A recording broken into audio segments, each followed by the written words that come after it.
Hi everybody, it's Carol from Crinkled Path Journals, and I'm back with another kind of mashup of two challenges and some memory keeping.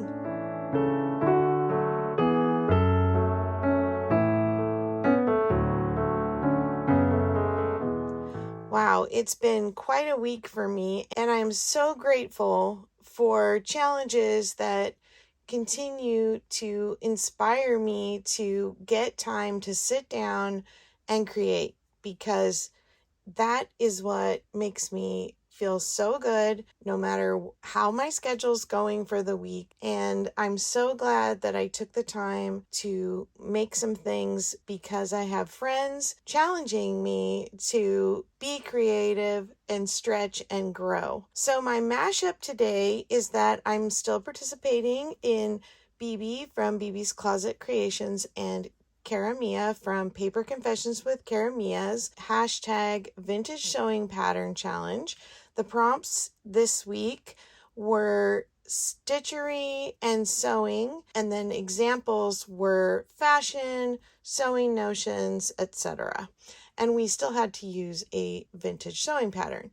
So these are the things I made for that, but I also in my mashing up included some prompts from Angela the Traveling Crafter's 100-Day Challenge ATH Around the House.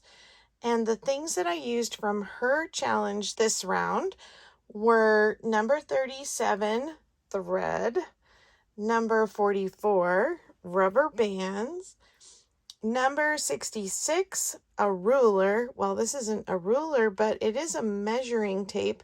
So I think that's a very fair swap. And then number 73, drawer liner.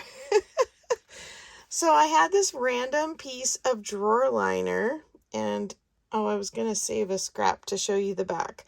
It's the sticky rubber back, or not sticky, but textured rubber back so things don't slide in your drawers. And it happened to be stuck in with some fabric that I got at an estate sale. It was perfect to add it to this. And as far as my memory keeping, I've kind of already told this story once when I bought the pattern that I used on here. But this skirt, the pattern was from 1989, and that would have been right about the time that I owned a skirt exactly like this. The one I had was kind of a wool material, and so I wore it in the winter, but it was very short like this. And I wore it around the college campus that I was at. And I remember talking to my mother-in-law about it. She wasn't my mother-in-law yet. My husband and I were dating, and telling her that I had this adorable skirt and that my knees were always freezing. And she's like, well, why don't you wear pants and keep your knees warm? And I said, because the skirt's really cute. So we do sometimes make sacrifices to feel good about what we're wearing. That's fashion for you. Anyway, just a funny story about college life in probably around 1988, 89. This is just a tag, and I imagine that Angela has sequins on her 100-day challenge, but I decided to use snaps for my sequins. And if it's on there, I might just substitute it. Unless I get a hankering to use sequins sometime before the 100-day challenge is over. But I thought, how fun would that be because of the sewing notion piece to add some snaps as my sequins. And goodness knows I have a lot of snaps. So I added some here too. This is my drawer liner belly band, and I've tucked some things in here, and I'll be putting this on a page eventually. I don't have a late 80s memory journal started yet. This I'll probably save and hopefully get in there. It's nice and tall, and there is a little room to cut it down if I need to. I just took this pattern paper. I love the big city logo on here because when we were in college, We went to college out just outside of Napa, up in the hills, and we would go into San Francisco probably once a month or every other month. And this reminds me of the time when I wore this skirt. The other place we would go pretty much once a month was out to Goat Rock, which is a beach. And those were two of our getaway places where we would just go for the day and get away from college campus and eat good food and look at the ocean and just be grateful to have a little break from school. That's my journaling card that tucks in here. And then I made this out of the pattern back, and I took a piece of the pattern instruction to make a fold out, and there's room for journaling there. And I'm probably going to leave it blank for now unless I decide to write my skirt story in it. And I had just kind of tucked that over the journaling card on this side, because if you open it from this side, it's Spanish. And on this side is the English side, and I just put that up because that's what I can read. And I chose 80 to 89 because of the span of the 80s, and I chose the 19 because that's how old I was in 1988, which is when I think I wore the skirt. This is a tag and pocket. So I have this fuzzy piece of leftover thread from some clothing tags that came with extra thread for snags. I got this from the pattern instructions, and then this is just a blank tag I can journal on. These are parts from the instructions, and I just, because it's such a long tag, I gave it a little extra support with this extra little belt up here.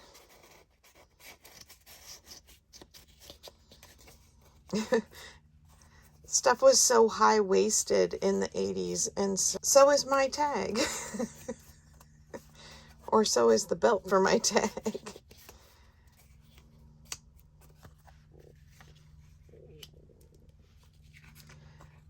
And then we've seen this. I left the back plain. I might put some journaling paper on there eventually, but for now, that's just staying the way it is.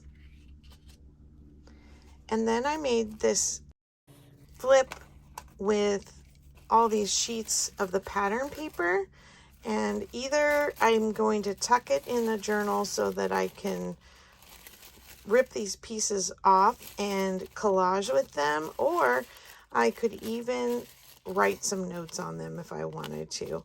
And I covered the back with part of the pattern paper as well, the back and the underneath side.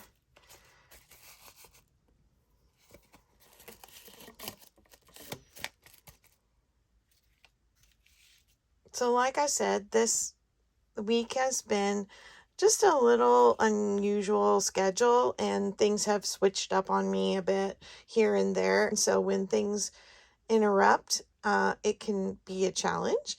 And I am just so grateful for the junk journaling community supporting and challenging and encouraging us to keep creating, because it really helps with our mental health and our stress. And I felt so much better after doing this than before I sat down. I couldn't do it all in one sitting, so that made it difficult to film. So thank you for letting me bring it to you now, completed. And I hope to see you Thursday at the live sale again. I'm so excited to be returning to be with Angela, the Traveling Crafter, at her Thursday afternoon sale at 4 p.m. Central Time. We had such a good time last week, and we did the hashtag Love a Little channel. People were putting channels in the comments. I have been watching several channels a day, from that list. And I have already been so impressed with the recommendations that have been made. And I just love what I'm seeing, and it's just expanding my horizons. And so thank you to all of you who use the hashtag Love a Little Channel, and you're welcome to use that. Really, we just want to encourage all the other crafters and junk journalers in our community. And so the size is not what's important. It's given a little love to whoever is contributing to our wonderful crafty community and inspiring each other. So thank you for participating in that. I have been posting in my community posts for a while, the Love a Little channel. So be sure to check out my community posts if you get through the other list, and hopefully we'll be able to get those channels onto the list after Thursday's sale. Thank you for coming along with me for this short video today, and I'll talk to you live at the sale if you can make it. If not, I'll talk to you in a video on Friday, because I have the largest stack of Happy Mail ever. I don't think I've ever had more than 2 packages arrive in the same week. And right now I have 1, 2, 3, 4, 5 packages waiting on my desk to be opened. So I'm so excited to share those with you on Friday. Take care. Bye-bye.